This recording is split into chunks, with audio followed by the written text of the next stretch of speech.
अस्सलाम वालेकुम व्यूवर्स। तो आज का हमारा टॉपिक है, लास्ट हमने जो है वो टोटल यूटिलिटी और मार्जिनल यूटिलिटी किया था।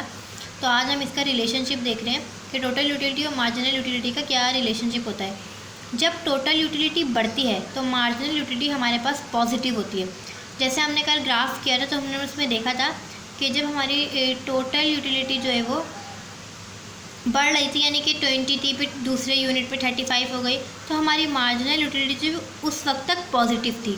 फिर हमने दूसरे पॉइंट पे कह रहा है when total utility constant marginal zero. फिर एक पॉइंट पे हमारे पास जो है वो मार्जिनल यूटिलिटी जो है वो टोटल यूटिलिटी जो है वो कांस्टेंट हो गई थी, यानी कि 4 और 5 पॉइंट पे हमारी जो टोटल यूटिलिटी वो 50 और 50 ही थी। तो उस पॉइंट पे जो हमारी मार्जिनल यूटिलिटी थी वो हमारे पास ज़ीरो हो गई थी।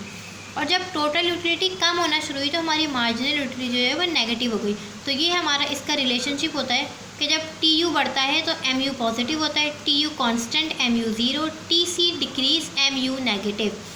इसके अलावा law of diminishing marginal utility का लॉ है जो कि एल्फ्रेड मार्शल ने दिया था।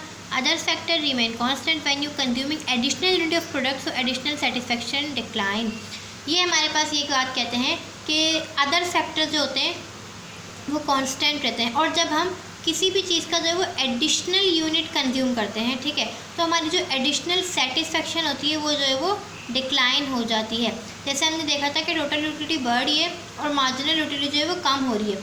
टोटल यूटिलिटी में टोटल सेटिस्फेक्शन थी, लेकिन मार्जिनल यूटिलिटी में जो है वो एडिशनल यूनिट की वजह से जो हमारे पास चेंज आ रहा था हम वो देख रहे थे।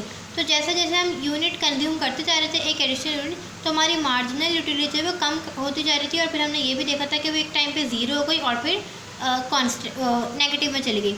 सो ये एक छोटा सा इंट्रोडक्शन था relationship between T U and M U का और law of diminishing marginal utility का। इंशाल्लाह अपने नेक्स्ट वीडियो के साथ मिलते हैं। टिल देन अल्लाह हाफिज़।